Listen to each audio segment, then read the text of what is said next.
Alemania, 1941. En pocas semanas Hitler ha derrotado a Francia. Ahora ocupa la mitad de Europa.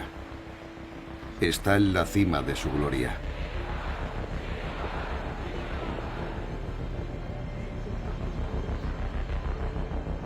Una berlinesa, la señora Dagmar Dassel, en su carta número 250 a Adolf Hitler, escribe: Mein Führer, el más noble y brillante de todos los hombres, el enviado del cielo, el salvador de la paz, el primero de los soldados, el más brillante de los generales, el mejor estratega de todos los tiempos, el mayor estadista que jamás ha existido. Hitler tiene al pueblo alemán de su lado. Pero lo que el pueblo alemán aún no sabe es que está a punto de desatar el apocalipsis. Apocalipsis. Hitler ataca el este, 1941-1943.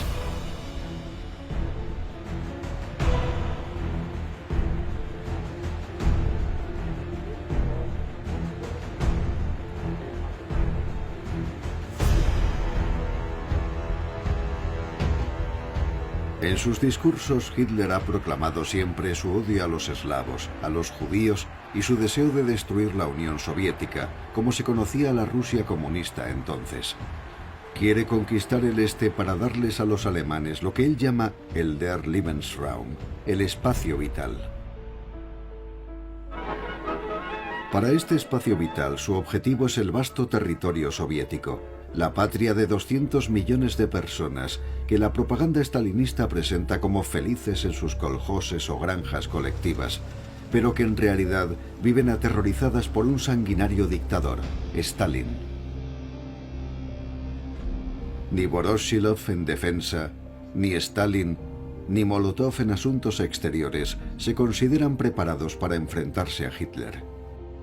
Para ganar tiempo, en agosto de 1939 los dirigentes comunistas habían firmado un tratado de no agresión con Hitler, que quería evitar un segundo frente en el este.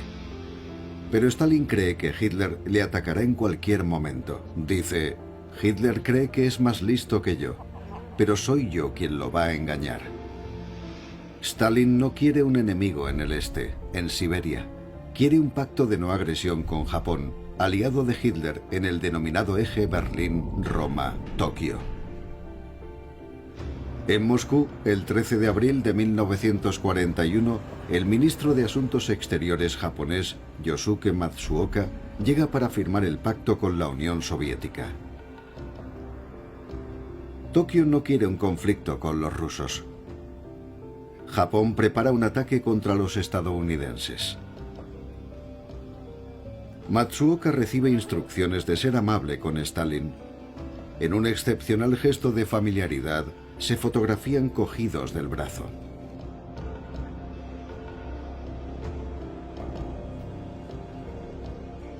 Cuando Matsuoka se marcha, Stalin se suma a los planes de Hitler y monta toda una escenificación en el andén de la estación.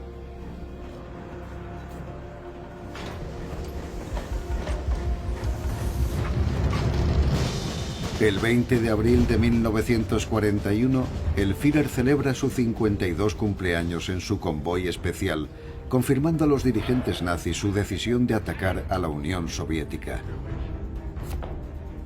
Bormann, Speer, Shaw y Goering muestran un optimismo forzado. Algunos dudan de la capacidad de Alemania para derrotar a Rusia, pero Hitler no quiere oír hablar más del asunto. Los más reticentes son los militares, como el mariscal von Brauchitsch, comandante en jefe del ejército, o el almirante Riedar, alto mando de la marina.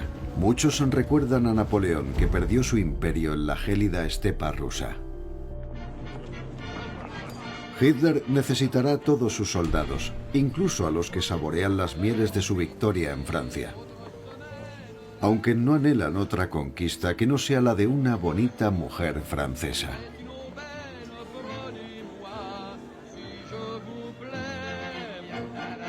Así nacerán 100.000 niños, la mayoría con un desdichado destino. Porque en la primavera de 1941, La mayor parte de los padres son llamados a Alemania, donde, según afirman los oficiales, el Führer prepara un gran golpe. ¿Cuántos de estos jóvenes alemanes volverán del este? Hitler reúne a su gran ejército. 3 millones de soldados alemanes y 700.000 hombres de países aliados del Reich, como Rumanía o Hungría, o creados por él, como Eslovaquia o Croacia. 200.000 finlandeses reanudarán la lucha contra Rusia, 60.000 italianos e incluso 45.000 españoles, lo que supuso una decepción para Hitler, que había intentado convencer a Franco para que se implicara más en la guerra. Al menos Mussolini, que acaba de sufrir importantes derrotas en África, en Albania y en Grecia, sigue siendo un aliado. Hitler tuvo que rescatarlo con la consecuente pérdida de tiempo, hombres y equipamiento. Pero le tranquiliza, asegurándole que nada es imposible para el soldado alemán. Para salvar a Mussolini, Hitler ocupa Grecia y más tarde Yugoslavia, asegurándose así el petróleo que tanto necesita, producido por Rumanía, uno de sus aliados. El 2 de junio de 1941, la misma noche de su reunión con Mussolini, Hitler regresa a su residencia en los Alpes bávaros, el Berghof, para encontrarse con su amante, Eva Braun. Eva está preocupada. Hitler no quiere tener hijos. Comenta: pienso que la mayoría de los descendientes de los genios han tenido una vida difícil. Para Hitler, fueron aquellos días de junio de 1941, en la terraza del Berghof, los últimos buenos momentos de su vida. Le escribe a Mussolini: voy a tomar la decisión más seria de mi vida. Para él, Inglaterra ya no es una amenaza. Está debilitada y hambrienta a causa de la guerra submarina y no puede seguir aliándose con su peor enemigo, Stalin. Hitler escribe: tengo la sensación de haber repudiado mi pasado. Tras una larga reflexión, he decidido cortar la soga antes de que se cierre en torno a mi cuello.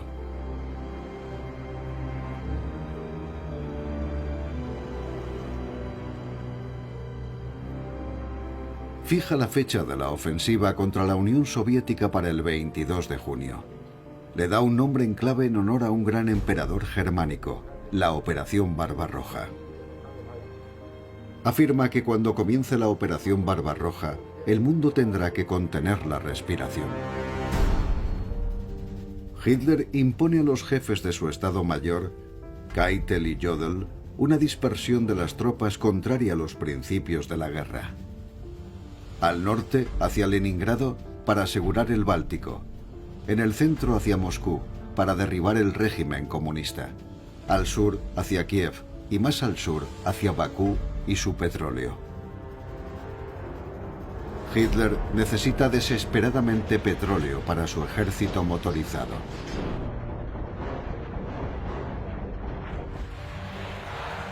No tiene dudas ni miedo. Dispone de 20.000 cañones y 4.000 carros de combate. Su ministro de propaganda, Joseph Goebbels, escribe en su diario: en cuanto a personal y equipamiento, Rusia no puede compararse con nosotros. Los aplastaremos. El Führer estima que la operación durará 4 meses, aunque yo opino que será menos. Estamos en vísperas de una victoria sin parangón. Los aviadores de Hitler, todos en la veintena y procedentes de las juventudes hitlerianas, solo conocen el dogma nazi. Pilotan los cerca de 3.000 aviones de la Luftwaffe y, a pesar de las bajas en la batalla de Inglaterra, mantienen su fe en el Führer. Como por ejemplo Adolf Galland, a quien Hitler ya había enviado a apoyar a Franco contra la República Española. Todos los soldados tienen fe en Hitler.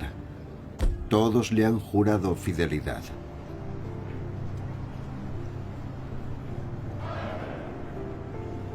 Juro ante Dios obediencia absoluta al Führer del Reich y del pueblo alemán, Adolf Hitler.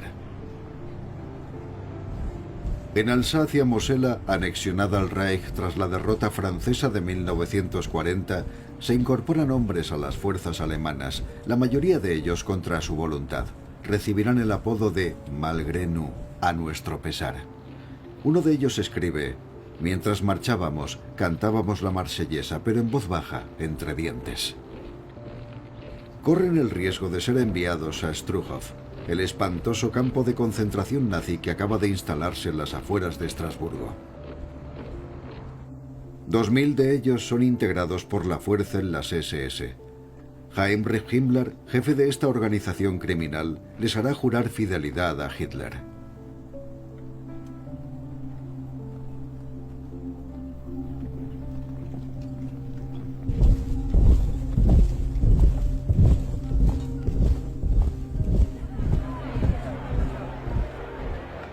Niños de Alsacia-Mosela se unen a las juventudes hitlerianas. También se moviliza a 100.000 mujeres, muchas de ellas en contra de su voluntad. 3.000 son voluntarias. Hitler siempre muestra entusiasmo cuando está con mujeres, a las que cautiva con su voz cálida y suave, cuando no vocifera.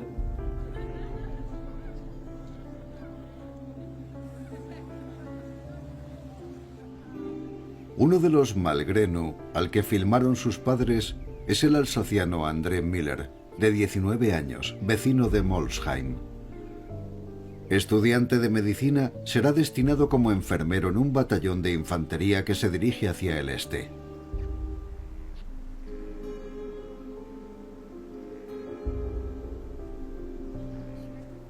¿Qué le espera al otro lado? Soldados rusos.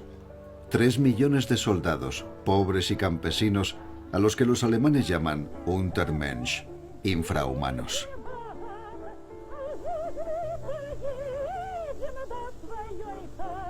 Los servicios de inteligencia alemanes desprecian y subestiman todo. Rebaten las cifras rusas de 100.000 cañones, 10.000 tanques y 9.000 aviones, que el 1 de mayo de 1941, el Día del Trabajo, 6 semanas antes del ataque, sobrevuelan la Plaza Roja. El Ejército Rojo ha sido armado a costa de grandes sacrificios. Sin embargo, Stalin lo ha desorganizado. En su paranoia, acaba de matar a 600.000 personas en la Gran Purga. Ha mandado asesinar a mariscales del Estado Mayor y coroneles de los regimientos y ha enviado a miles de oficiales al Gulag, los campos de concentración soviéticos. Es junio y Stalin sigue recibiendo innumerables advertencias de sus espías. En la víspera del ataque alemán, un soldado de la Wehrmacht, comunista convencido, deserta para avisar a los rusos. Stalin ordena su fusilamiento.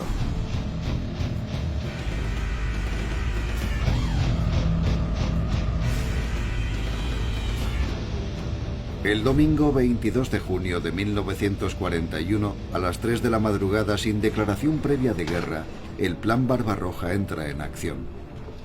Hitler siempre elige atacar en domingo. Es un día en el que hay menor vigilancia. La vanguardia alemana supera las defensas rusas. Las divisiones acorazadas Panzer de la Wehrmacht se adentran en territorio soviético.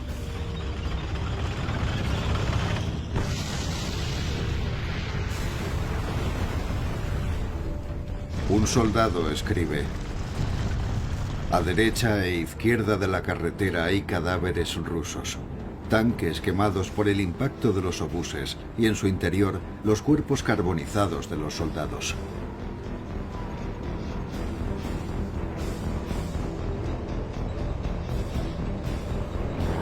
La aviación de la Luftwaffe destruye la mayor parte de la fuerza aérea soviética. Cerca de 4.000 aviones destruidos en tierra o derribados en vuelo.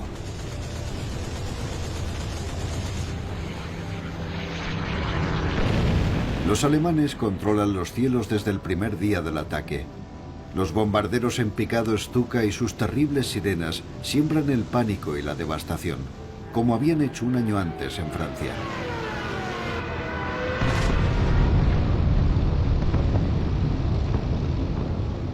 El pánico se apodera de los soldados soviéticos.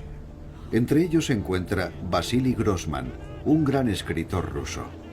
El 22 de junio de 1941 constituye una señal inequívoca de la inminente guerra. Escribiría: la crueldad que marcaría esta confrontación entre los dos imperios del mal fue contenida en aquellas primeras batallas.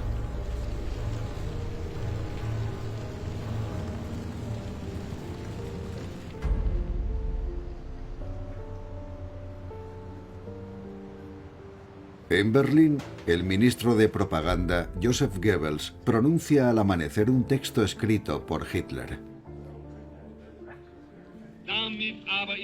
Ha llegado el momento de enfrentarse a la conspiración de los belicistas anglo-judíos y a los dirigentes judíos del cuartel general bolchevique en Moscú. Mientras tanto, Hitler sigue el impresionante avance de la Operación Barbarroja desde la nueva Cancillería del Reich, que ha costado una gran suma de dinero. Hitler quiso que su arquitecto, Albert Speer, y su escultor predilecto, Arno Breker, diseñaran este megalómano edificio con alegorías del partido nazi y del ejército.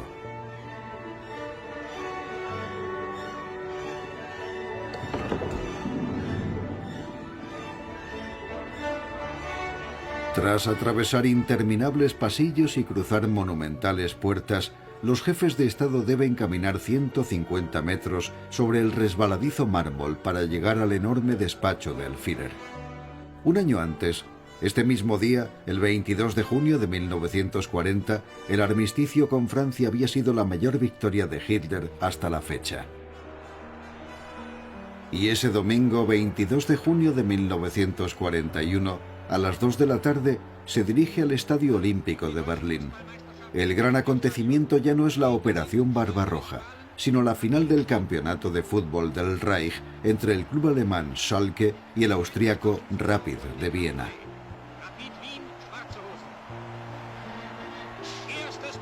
En el minuto 57, el Schalke gana por 3-0.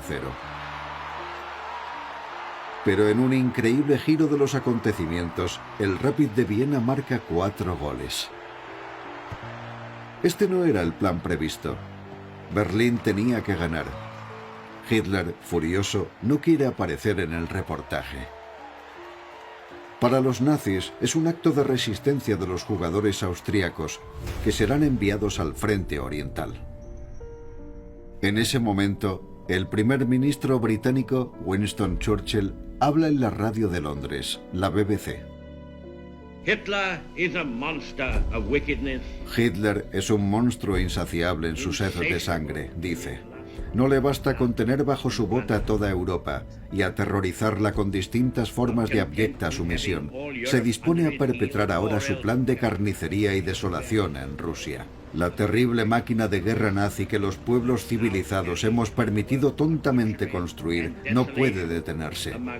Debe estar en constante movimiento, aplastando millones de vidas humanas y destruyendo sus hogares.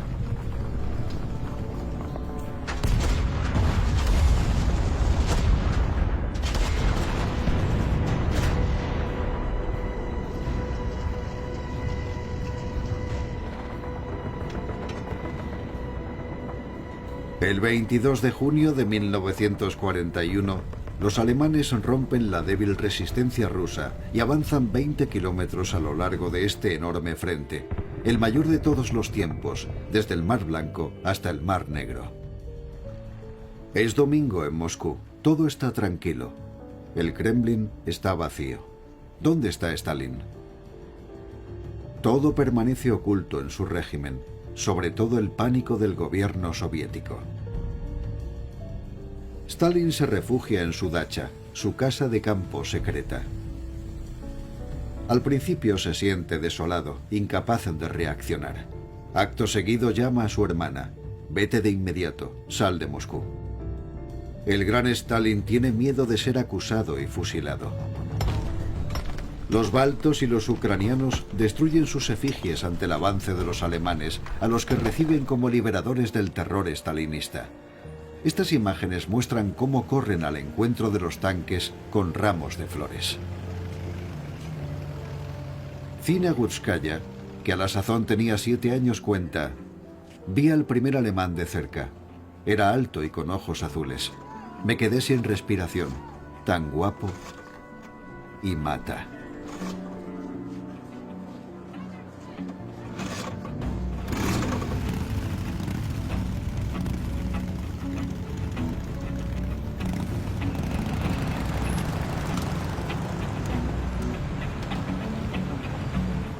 Nina Yarochevich, una niña ucraniana, escribe: van en camiones cubiertos con ramas de abedul, igual que hacemos nosotros en las bodas. Parecen personas normales. Se rumorea que provocan incendios, pero se limitan a pasar de largo, entre risas.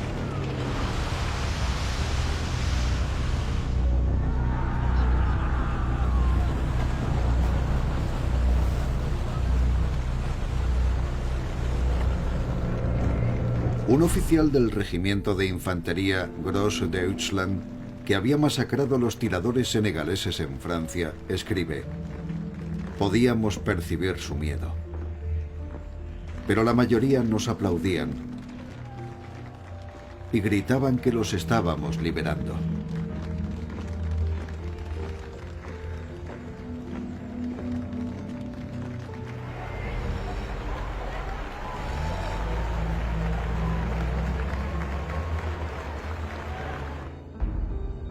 Dos días después del ataque, el 24 de junio, Hitler toma su famoso tren personal, donde tiene una sala de reuniones, un dormitorio y un baño. Además cuenta con sofisticados medios de comunicación para sus ayudantes de campo, y también una sección de soldados de élite y armas antiaéreas para garantizar su protección. En su tren, Hitler habla de forma incesante. Para intentar justificar sus actos criminales afirma: no tenemos ningún deber con los rusos, solo una obligación, la germanización del país mediante la inmigración de alemanes y considerar a sus habitantes como los americanos hicieron con los pieles rojas. Hitler se traslada a su nuevo cuartel general, la guarida del lobo, más cercano al frente ruso. La guarida del lobo, el barranco del lobo, el hombre lobo. Hitler elige diferentes nombres en clave utilizando la palabra lobo, como recuerdo del seudónimo que él mismo usaba durante los primeros tiempos del nazismo, Señor Lobo. Lejos de allí, Eva Braun cuida del perro lobo de Hitler.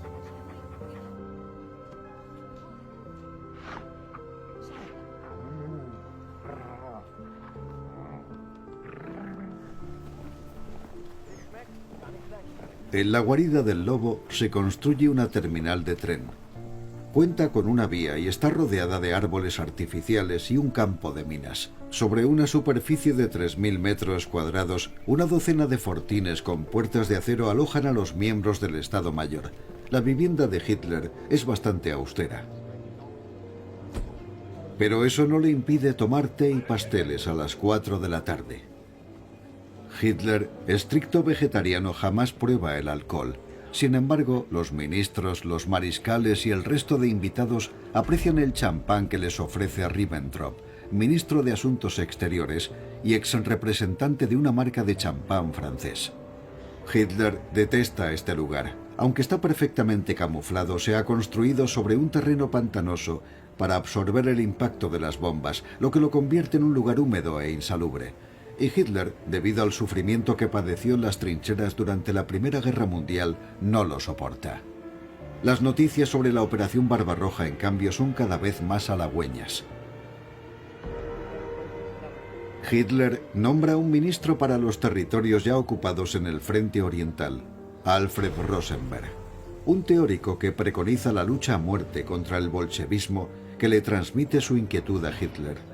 Debemos aprovechar esta inesperada acogida rusa y su rechazo al régimen de Stalin. Pero a Hitler le interesa el territorio, no la población. Sostiene que es una guerra de exterminio.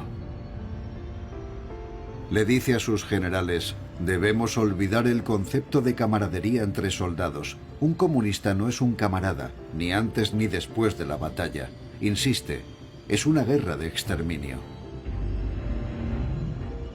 Hitler ordena capturar y asesinar a los comisarios políticos de todas las unidades soviéticas que difunden la palabra de Stalin.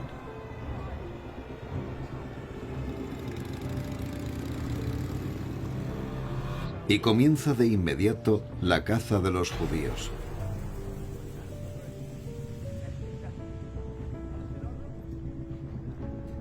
Si están circuncidados, se les ahorca. Y con inusitada perversidad, los cadáveres se dejan expuestos portando la estrella amarilla, símbolo íntimo del judaísmo.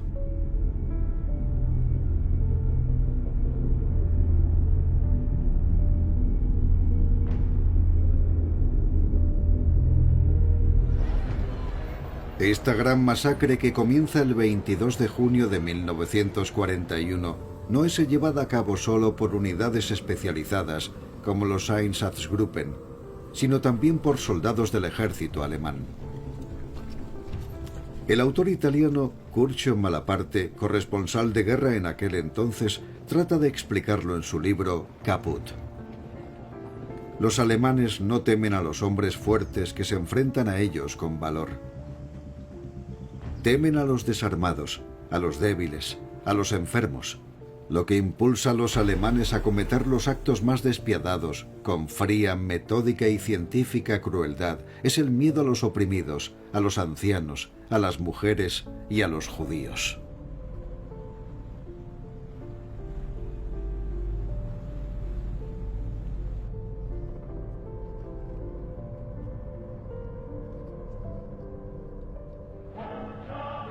La brutalidad de la Wehrmacht se vuelve enseguida en contra de los alemanes y moviliza a los rusos.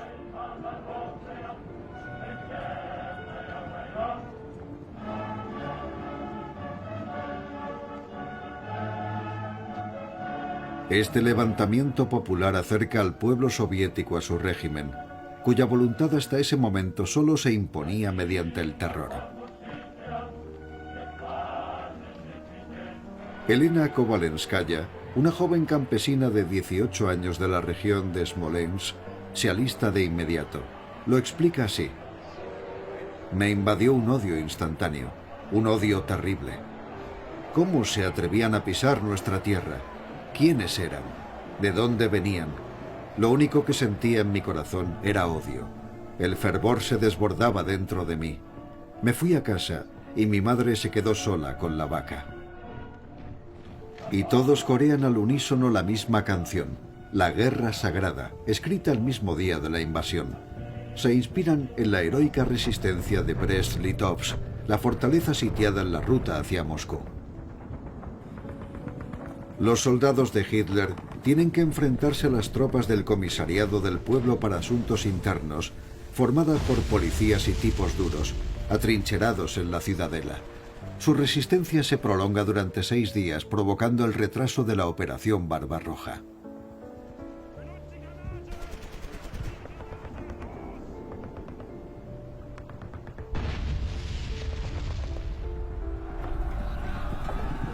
Los alemanes capturan a 3.000 rusos que se han quedado sin municiones, comida y agua.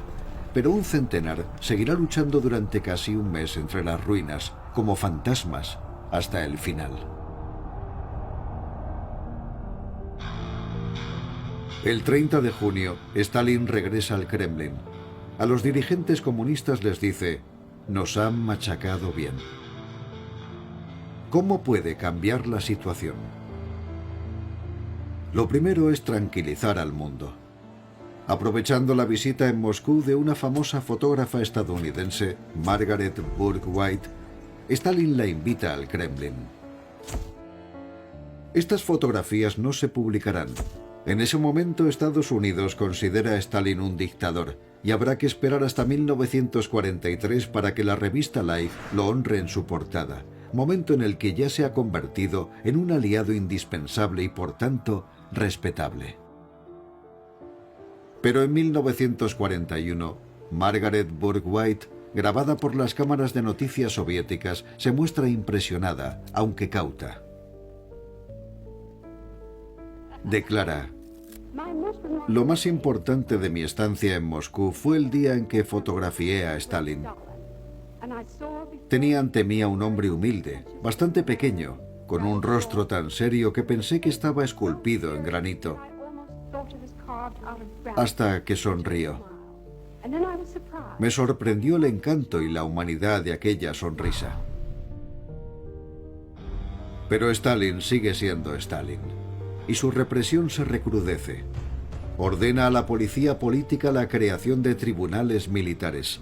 Todos los que se han echado atrás son fusilados en masa, sin escuchar sus desesperadas explicaciones. Stalin manda ejecutar a los oficiales, incluido el comandante en jefe, el general Pavlov, acusado de cobardía. Y sus familias son deportadas a campos de concentración, el terrible Gulag. Stalin, como ya hiciera el zar contra Napoleón, da la orden de tierra quemada.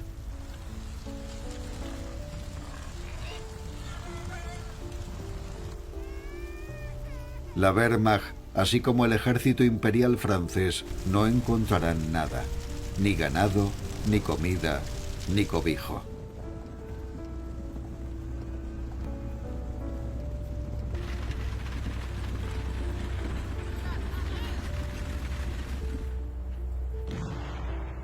Los soldados de Hitler, enfurecidos, incendian lo poco que queda, como la dacha de Stalin, en la carretera de Smolensk.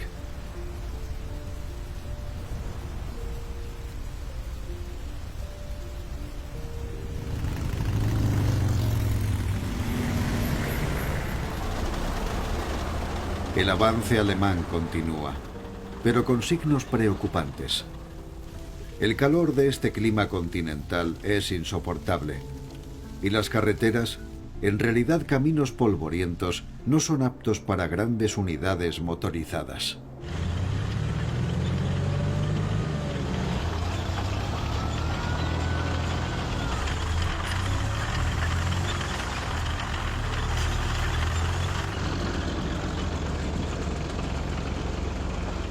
El transporte de combustible es una pesadilla.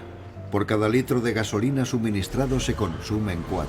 Hay que recorrer enormes distancias para transportar a los hombres, junto con todo lo necesario: piezas de repuesto, municiones, víveres y sobre todo agua potable. Los generales de Hitler quieren llegar lo más rápido posible a Moscú atravesando las defensas de Minsk y Smolensk, para rodear en un movimiento de pinza a los ejércitos soviéticos. Los combates entre el 9 y el 18 de julio de 1941 son cada vez más virulentos.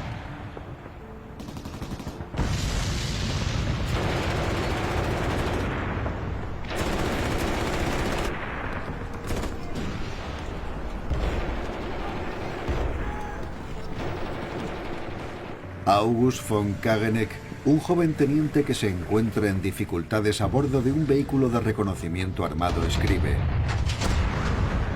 los rusos luchan bien, pero de forma caótica.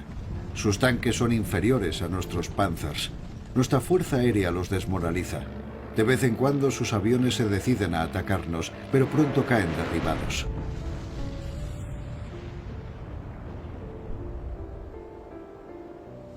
Miles de soviéticos se rinden en la ciudad en ruinas de Smolensk. Y las deserciones de soldados rusos son incontables.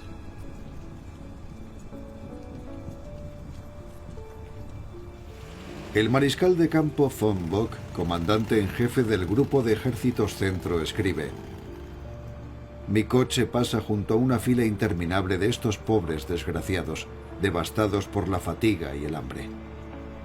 La visión de decenas de miles de prisioneros rusos de Smolensk me deja una impresión atroz. Algunos de ellos se desploman a causa de las heridas de la batalla.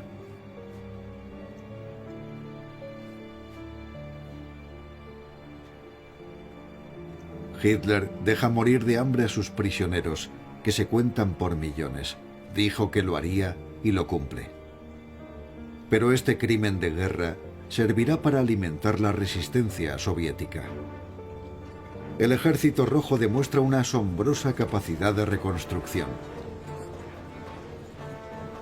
Stalin ha decidido sacrificar a los rusos para salvar a Rusia y también su pellejo.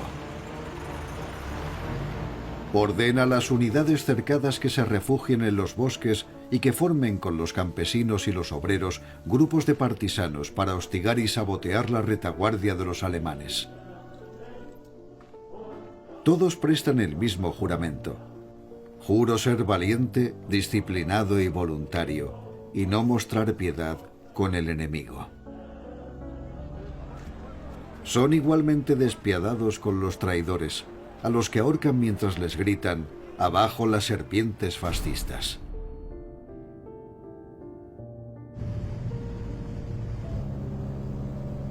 Cuando Hitler parte hacia el frente, el 2 de agosto, su ayudante de campo le informa de que acaban de encontrar los cadáveres de 100 soldados del 6º Regimiento de Infantería en la carretera de Smolensk.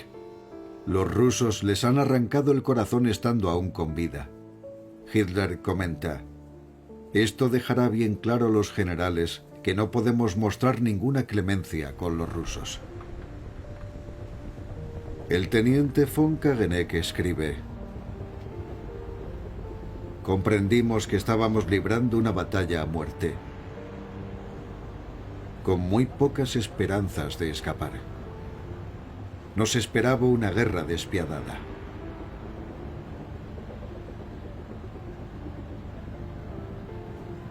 Hitler piensa que esta situación regenera al pueblo alemán y dice: «Necesitamos una guerra cada 20 o 30 años».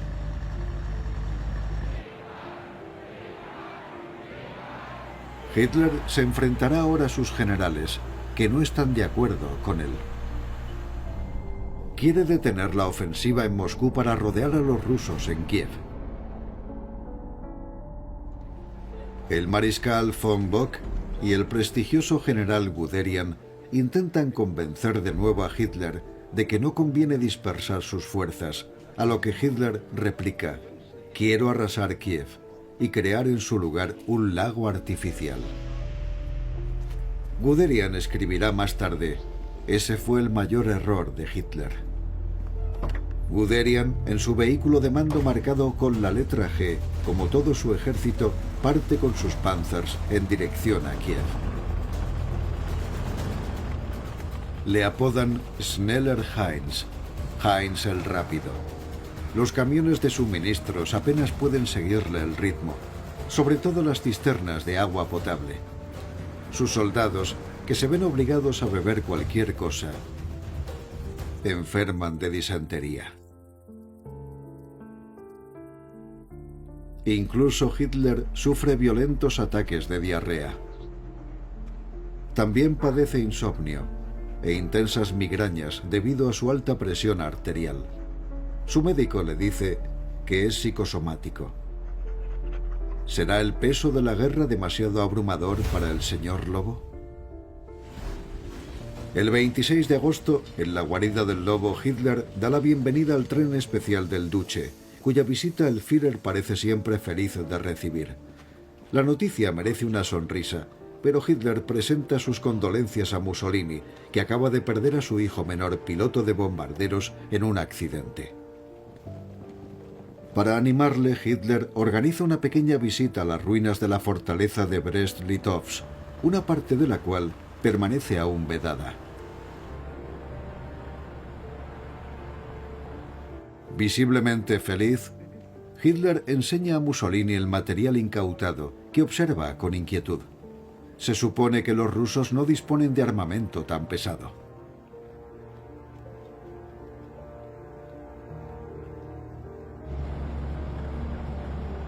Mientras abandonan las ruinas de la fortaleza, ambos dictadores fingen interesarse por una división italiana que se dirige al frente, pero Hitler no se hace ilusiones. Más tarde le comenta a su ayudante de campo Los italianos ni saben ni pueden hacer nada. No se puede contar con ellos. Los desafortunados italianos ya han sido sacrificados en las arenas del desierto libio. Mussolini los ha arrastrado a una guerra que no es la suya. Los soldados italianos detestan a los alemanes, que los miran por encima del hombro. Ahora son prisioneros de los británicos que los envían desde la Italia fascista a Canadá. Hitler había enviado las divisiones acorazadas del Afrika Korps a Libia, dirigidas por Erwin Rommel, insigne general nazi, ídolo de la propaganda. Pero no lo había hecho para salvar a los italianos, sino para lanzar una ofensiva hacia Egipto y el Canal de Suez, y detener el avance ruso hacia el Cáucaso mediante un gran movimiento de pinza. Triunfa en el frente oriental. Muestra orgulloso a Mussolini como, desoyendo el consejo de sus generales, al abandonar temporalmente Moscú y desviar las tropas de Guderian, ha capturado 4 ejércitos rusos en el mayor cerco de la historia. Guderian tiene ahora en sus manos a 400.000 prisioneros rusos.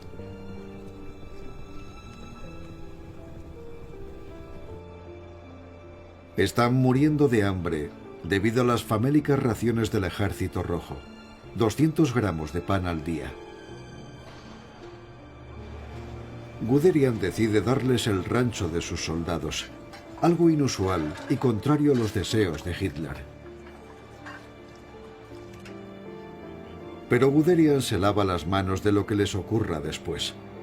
Los generales son grandes soldados para los libros de historia, pero la soldadesca de la Wehrmacht continúa con sus abusos y sus crímenes.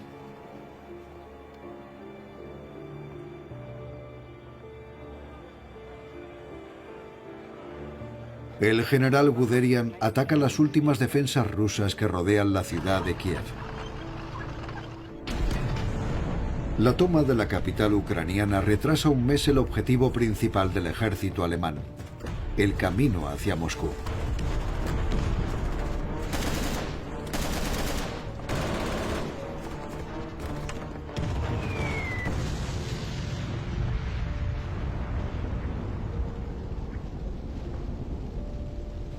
El 19 de septiembre de 1941, Guderian entra en Kiev y la propaganda alemana le muestra al mundo entero el alcance de esta nueva victoria de Hitler. 1000 kilómetros en territorio de la Unión Soviética. Los noticiarios alemanes destacan el resentimiento de los ucranianos hacia Stalin y el apoyo activo de algunos al nazismo.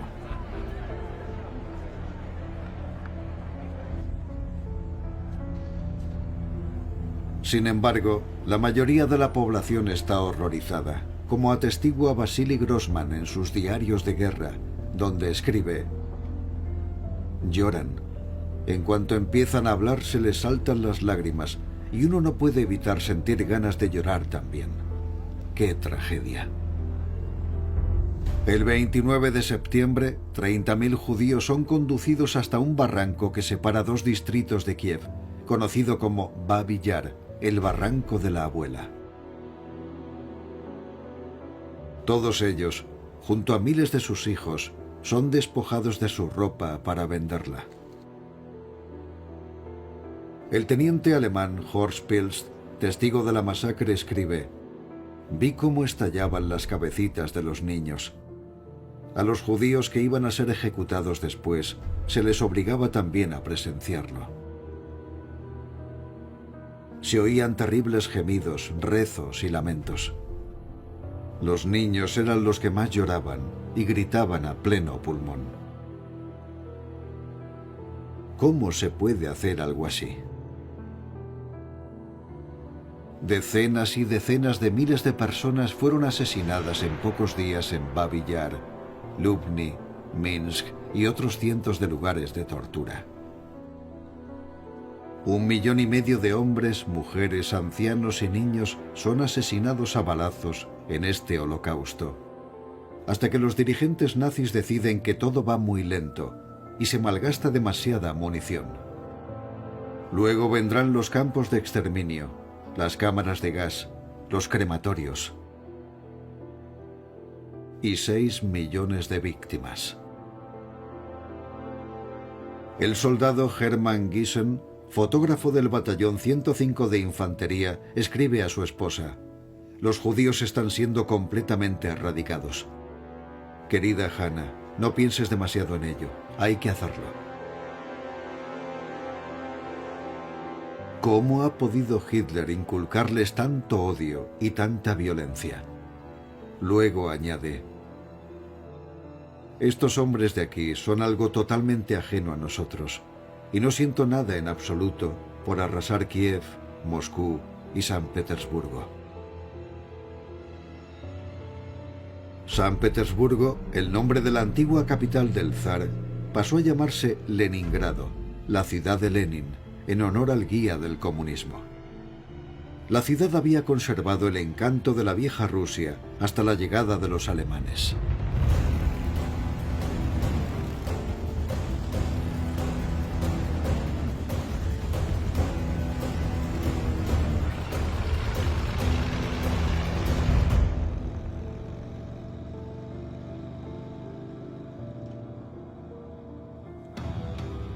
Stalin moviliza una población aterrorizada que se ve atrapada entre su implacable policía y el peligro alemán.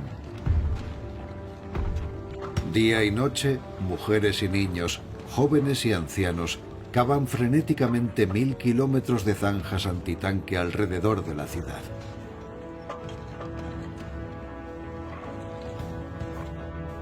Los alemanes avanzan con escudos humanos.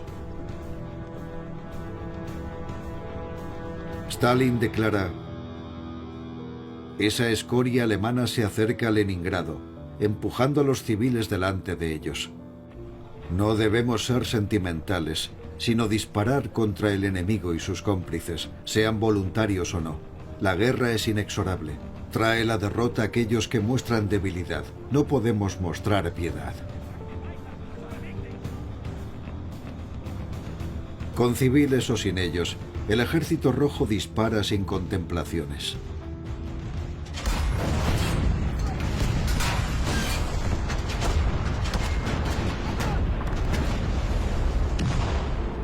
Pero los rusos son incapaces de detener a los alemanes, que pronto llegan a las puertas de la ciudad. Como ya hicieran en el pasado los caballeros teutónicos al llegar a Oriente, liderados por el salvador de los eslavos, Alejandro Nevsky. 5 siglos más tarde, en 1941, es el brillante general ruso Georgi Zhukov quien logra contener el avance alemán. Pero Zhukov no puede evitar que los alemanes pongan cerco a Leningrado. Estas esposas de soldados rusos aún no saben que están a punto de vivir un calvario que será ocultado durante 3 años para no desmoralizar al pueblo soviético. Por todo el país se difunden imágenes que dan la impresión de una vida anormal. Pero la hambruna, que empuja a cientos de estos pobres desdichados al canibalismo, sumada al terrible frío de los inviernos sin calefacción, se cobrarán 1 millón de víctimas. 3 meses después del inicio de la Operación Barbarroja, una parte de Rusia está ocupada por los alemanes. Stalin ha ordenado la evacuación urgente de 1500 fábricas. Una operación gigantesca que implica miles de vagones y el desplazamiento de 16 millones de obreros. Pero como todos los hombres de 15 a 60 años están en el frente, sobre todo son obreras. Taitiana Mokrova lo relata así: «Nos llevaron a fábricas que aún no tenían techo. Trabajábamos 10 horas al día sin descanso y solo nos daban 300 gramos de pan. Tatiana tiene que producir cantidades ingentes de munición para lo que los rusos llaman ahora la Gran Guerra Patria».